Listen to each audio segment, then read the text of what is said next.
In this gCADPlus design, the broad scale feature has been used to develop a planting plan for revegetating the rear. Let me go to the model here and we'll zoom extents. So there's a house here, landscape design beginning in this area, but the interest here is in revegetating this woodlot at the base of the property, one end of the property. And if we go into this area here, what I wanted to use this drawing for is just show you that a feature of gCADPlus that many miss can be a real help in sorting out a drawing such as this. If I select, I'm in model space now, if I select that block, notice it's on a layer called drainage. And this one over here is also on drainage. So if, for the sake of argument, I wanted to put a crossing window up, notice how lots of entities overlap. There's a grid behind. The grid is used as an aid in planting. The re-veg program people like to work to a grid.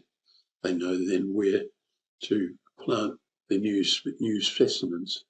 But if we come over here to the properties box and click on the down arrow there, we've got some, let's imagine that we've got those blocks on the wrong layer, and we can, out of the 9 entities that are selected in that crossing window, I can isolate 4 of them, and they get isolated and highlighted in that green colour. Now we can operate on those and change their properties very easily. So if we click here, logically they would be on a wood lot layer. And if we now come back here, can you see we've changed those?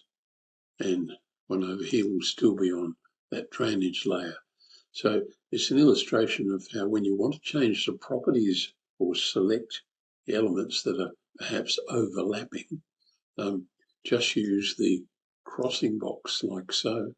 Come up here, we've got 3 entities in the selection set, the hatch that's forming the grid and the 2 blocks, and we can operate on them. Well, let's take a more extreme example. I'll set up a crossing window right through here. Let's have a look at the properties box.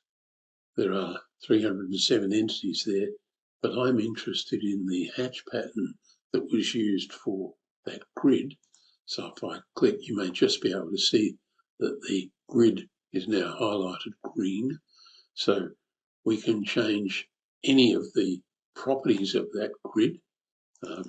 Let's make it magenta, and we won't put it on any other layer, but let's change its line type scale to say 0.2, and so we've changed color. We can even put the line type back to continuous if we wanted to. So all of the properties of that hatch pattern are now exposed. And if we hit enter and unselect all, you can see now we have a magenta grid, and we can pick it easily now, of course, but that could be quite handy when you're in a very closed and crowded area. Well, let's illustrate with a final example. Let's imagine we're in the process of designing the garden in and around the house for this project, and I've been working with this symbol here, and I've inadvertently put it and hidden it from view. Let me illustrate by just putting a crossing window up, that's an inclusive window up, and if I hold my shift key down, I can get rid of that hatched or filled polyline behind.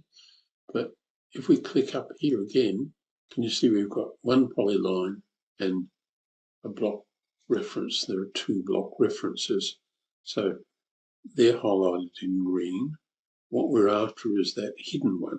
So I can say, hold my shift key down and just click there to get rid of that one from the selection set, and then hold this one down, and we have that block isolated.